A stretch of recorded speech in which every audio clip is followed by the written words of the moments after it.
Volleyball makes me extremely happy. It is my single biggest source of joy and something I've always loved doing. And it's just something that I can't really go without.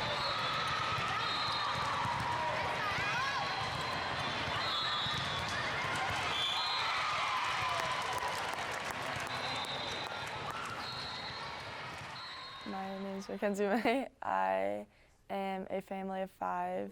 I play volleyball.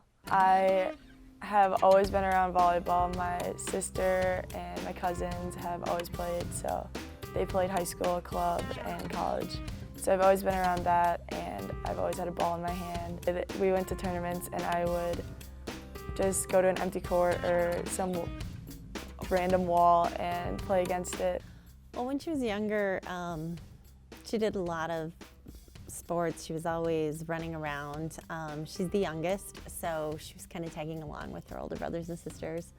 And she always looked up to her sister. Her sister played volleyball and soccer and did ballet and things like that, track and field. So she pretty much followed in those footsteps almost identically. One of my biggest obstacles was my size. When I was younger, I wasn't always 6'3".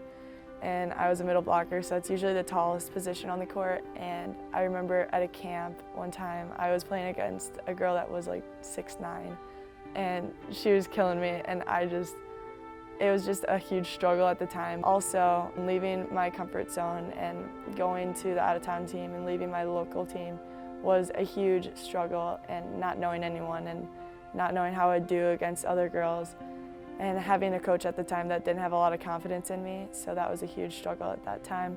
We have this saying in my family, it's know your gifts, and I think that since God's given me this gift, it's just proper to use it to the fullest of my abilities. I have learned not to be ashamed of my faith and to be open about it because it's a part of who I am, and I think that's a big asset in just life in general. Wahlert has probably shaped me in 2 distinct ways. Probably first through my education that's totally infused in my faith, and then also through the people that it surrounds me with, the coaches and the teachers and all the students. And I've seen what a servant leader looks like because I'm around them every day, and I know what it's like. I know what kindness, integrity, and character look like because I see it every day. And I know how to be humble and gentle, but yet strong and confident because I see it in those people. And I believe that they have encouraged me and supported me throughout all of my endeavors, knowing that my relationship with God is extremely important. What's important to me is important to Him, and that it's just kind of a sign of a healthy relationship. And I think that's one of the reasons I chose where I wanted to go to college. I looked at Pepperdine and Stanford and Nebraska, but I'm going to UCLA. When I was talking about my religious aspects of it to some colleges, they were really open about it. Looking for a college that had that faith aspect was just like around and in the campus was really important to me because it's a part of who I am, and I think that's a big asset in just life in general. I'm very proud of her. I'm proud of all my kids. I'm proud of obviously what she's accomplished on the court, and I know when athletes get to be really, really good at what they do, a lot of times when you're in the stands it seems like it looks easy, and what you don't realize is all the hours and sweat and tears and everything that goes into getting to that point of, beginning to master something and starting to play at a high level. So I acknowledge that because we've been there through all of it, but I'm proud of the fact that she stays humble and that she kind of uses volleyball as a little bit of a faith journey. She hasn't lost sight of that it's not all about her. And I think she is cognizant of the fact that there could be little girls that look up to her someday. So hopefully she is a worthy role model.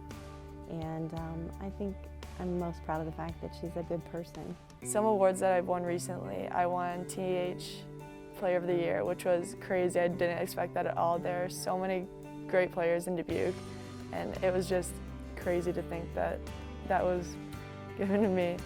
For club, I was on the top 50 juniors list for prep volleyball. I was on the all-tournament team for nationals last year in New Orleans.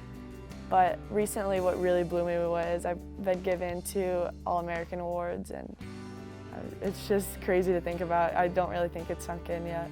I couldn't do any of it without my team. What a lot of people don't see is when I do go up to hit and I get just a perfect ball to smash if I wanted to, it's because my setter put it there and because my setter gave me a beautiful set and the back row probably had a perfect dig-in system. When I hit, usually there's a libero or a DS behind me. It's very valuable to have teammates like that, but not just my teammates, my coaches, and they'll tell me any gaps in the defense or things that are just helpful in general. So I'm just very grateful. So the Olympics has always been my dream, something that I've always worked for and dreamt about ever since I can remember.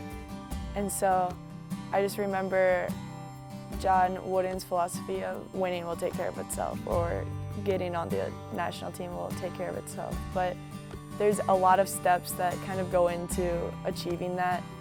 And I think this club season and next high school season and the club season after that are all completely valuable in how I just work hard and make sure that I continue to develop as a team or as a player. And I think after that, it's just working hard and trying out for the national team and making the final roster cut for the Olympic year, assuming that USA qualifies, and probably just having a lot of faith and going about that is what would bring me to my dream, hopefully, but then winning a gold medal, which would be the top, most likely.